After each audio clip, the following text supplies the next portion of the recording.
Alright, we are rolling. What is going on, guys? Welcome back to the channel. Shout out to all new subscribers. Now, today's video is going to be an interesting video because we are going to be talking about the next console that I got after my 360. So the last video I made was a 360 video and I loved my 360, so I had to make a video on it. We're going to kind of continue it. I don't know if it's going to be a series or not, but I did not immediately go to Xbox like a lot of people did. There's my Xbox One. It was plagued with a lot of problems. They were going to make it really hard for you to sell your physical games that you personally bought. You were gonna have to trade them into partnered retailers. Your Xbox was gonna have to be connected to the internet 24/7, 7 days a week. Yeah, I think people are gonna love it, and then they're gonna understand what we're trying to create and how it links games and entertainment, the functionality of the box, some of the advantages that you get of having a box that is designed to use an online state. So that, to me, is a future-proof choice, and I think people could have arguably gone the other way if we didn't do it, and fortunately we have a product for people who aren't able to get some form of connectivity. It's called Xbox 360. Right. So stick with 360, that's your message if you don't, if you don't like it? If you have zero access to the internet, that is an offline device. I mean, seriously, when I read the blogs and thought about who's really the most impacted, there was a person who said, hey, I'm on a nuclear sub, and I don't even know what it means to be on a nuclear sub, but I've got to imagine that it's not easy to get. They were pushing a lot of cable integration, TV shows, movies, music, and they weren't really showing off games. When the Halo thing got announced, and I was like, oh, a new game? Nope. Halo TV show. I was like, damn, what?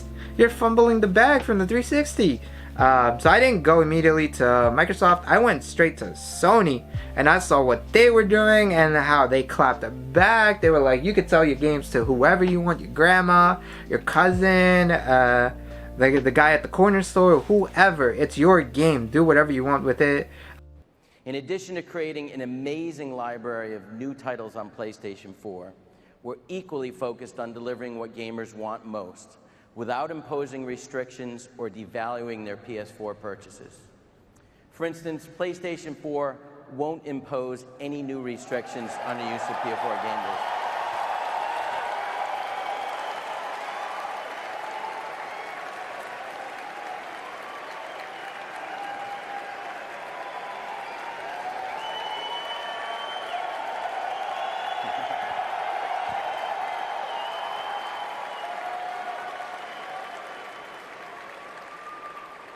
Guess that's a good thing.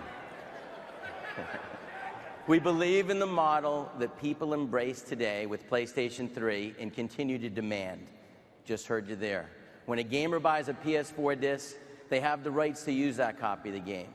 They can trade in the game at retail, sell it to another person, lend it to a friend, or keep it forever. It does not have to be connected to the internet 24/7, 7 days a week. And then they pushed a lot of integration with Vita, which I really loved. Like, I saw that MLB commercial where he was playing on his PS4 and then left the house and continued playing on the Vita. I thought it was mind-blowing to me personally, because the two big games at the time, at least when it came to portables, Vita and 3DS. I don't think the Nvidia Shield was out yet, but those were the two big games, and just seeing that you could be on the big console and then leave and play on the portable one was super cool to me. Mind you, nowadays it's not crazy because you have Switches, you have Legions, you have Steam Decks, but back then I was mind blown, and I had to save money. So I didn't get the original PS4 that came out on launch day. I ended up getting this, my PS4 Slim, which I am in love with.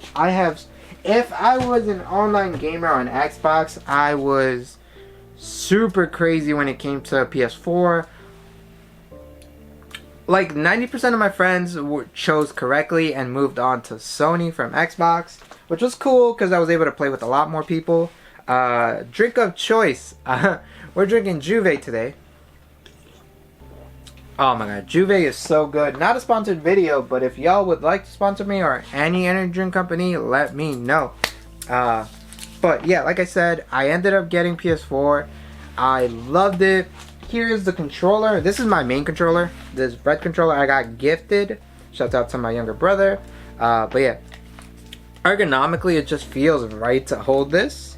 I thought it was a bit to get used to when it came from the bigger 360 to this slimmer, but once it's in your palms like this, it's just, I don't know, I've played with it for years like this, so it just feels comfortable. It doesn't feel uncomfortable.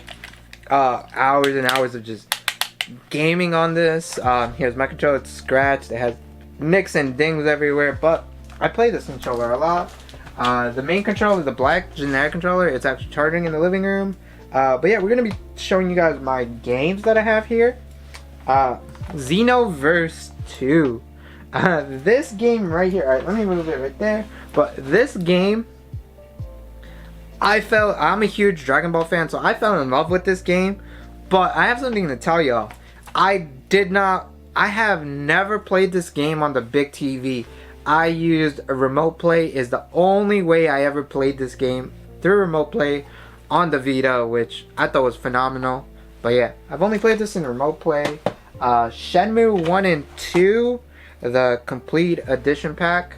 I got this when it came out. It was announced. The reason why I got this, shout out to Happy Console Gamer.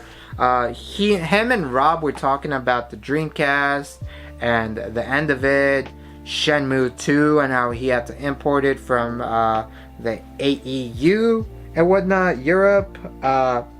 So they kept talking crazy about it, and they would also talk about it in other videos, revolutionary and all that, and I wanted to experience it for myself. I do own a Dreamcast. I don't have the original Shenmue, but I'm like, let me get the second best, which is the PS4 remakes, and I got this when it came out, and I fell in love with these games. I love Shenmue. I love what they were doing. I have Shenmue 3 as well, but yeah, those are those. Oh, Jedi Fallen Order. I also got this when it came out. So on the PS4, I got a lot of games when they were coming out. I didn't really do that on the 360 as much, but on PS4 I did. A super solid game. It really showed off the capabilities of the PS4. But yeah, here is my copy of that. The Crew. Oh my god. This game was such an amazing game. I've always been into Midnight Club, Need for Speed. I've always been into customizing your cars, and this game brought it to another level. An online MMORPG with cars throughout the US. Like, me and my solid group of friends played this for hours. I spent a good amount of money on this game. Then they announced the second one, and I fell in love with the second. Now, I don't own the second one, Crew 2, physically. I have the digital version on my console, and I loved it for a long time. There are some problems. I don't like Ubisoft. I did not buy the latest one. None of my friends did. There's several reasons why. I'm not going to get too into it, but these were good games for the time. I have great memories of playing with friends. Uncharted, A Thieves End.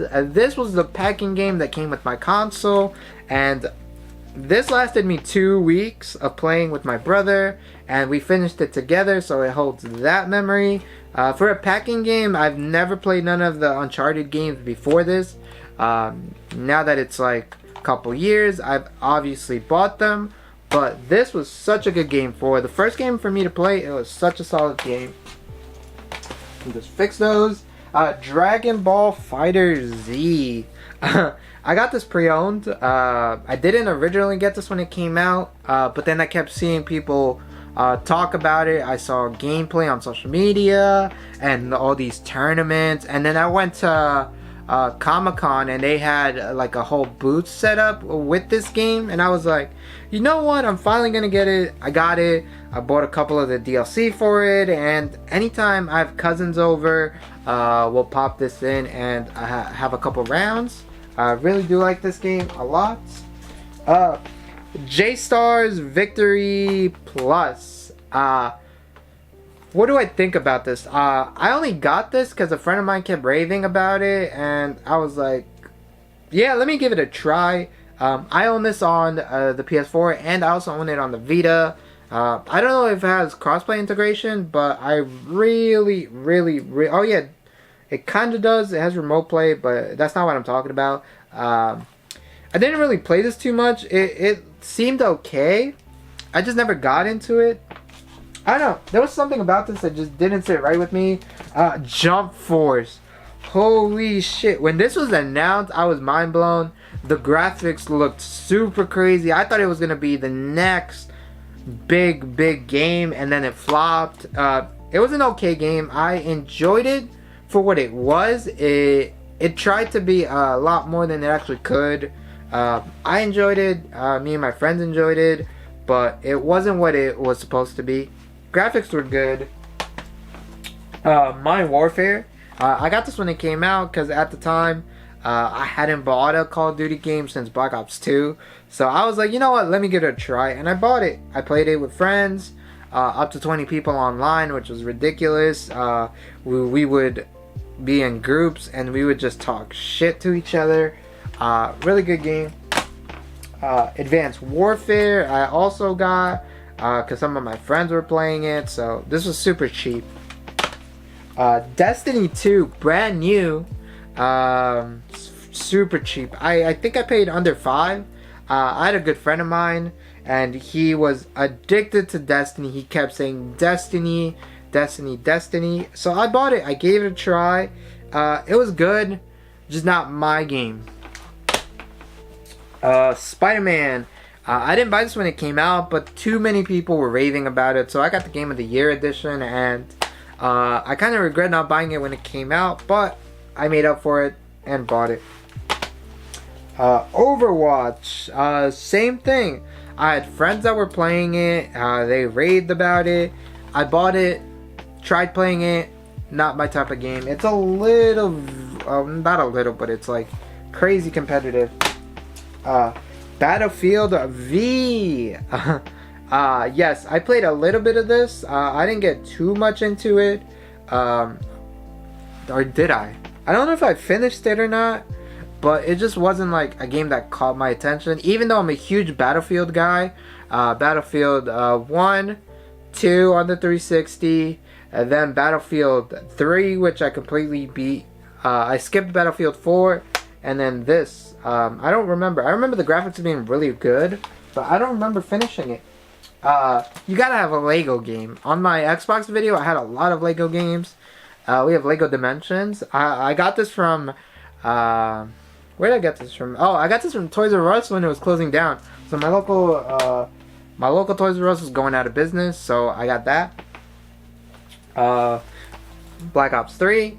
Once again, another shooter. Friends were playing it, might as well. We have a lot of these NBA games. Now my brother's addicted to NBA, so every couple years I would just buy him the latest game. I stopped buying him when 2K21 came out. Was the last game that I bought him, but here's a stack of games for the 2K series. Then we have Playgrounds 2, which my brother was addicted to. But yeah, these are mostly the games my brother plays, but I bought. So NBA Live 15, 2K17, 2 copies, the regular copy of 2K18, then the Legends edition, and then 2K21, and then NBA Playgrounds. But yeah, that is my entire collection. A lot of the reasons why I love the PS4, to be honest, is a lot of PS2 games came out for it digitally. So my actual game collection, alright, let me actually show you guys. I'm gonna try to hook it up, but let me talk about it. I have all the original GTA games, so GTA 3, Vice City, and San Andreas on it. I have a lot of the Star Wars games, Racer Pods, Jedi Academy. Like I said, I have Crew 2. I have just a bunch of games that were free if you had a subscription to PlayStation Plus, which I thought was revolutionary. Free games, like, come on. I think I have Manhunt, I have Jack and Daxter. Now they have PSP games you could get on it, which I think is kind of cool. But yeah, this here is my PS4, and I'm still collecting. I've been trying to get a couple of the games for it. So I may do some videos on it. I'm not 100% sure. But yeah, this is me talking, and I would 100% say you should get one. They're extremely cheap. I've been offered base models like this for like $50. I have friends that have like, yo, I have a PS4, give me $50. Or like the PS4 Pro, I've gotten offered it for like $100. I've had friends that are like, yo, I got one in, do you want it for like $100? I was like, nah, not really. But I might just end up getting one and modding it. Speaking of modding, do you guys want to see an Xbox 360 modding video? That would be a very interesting video to make. But yeah, I will catch you guys. Adios.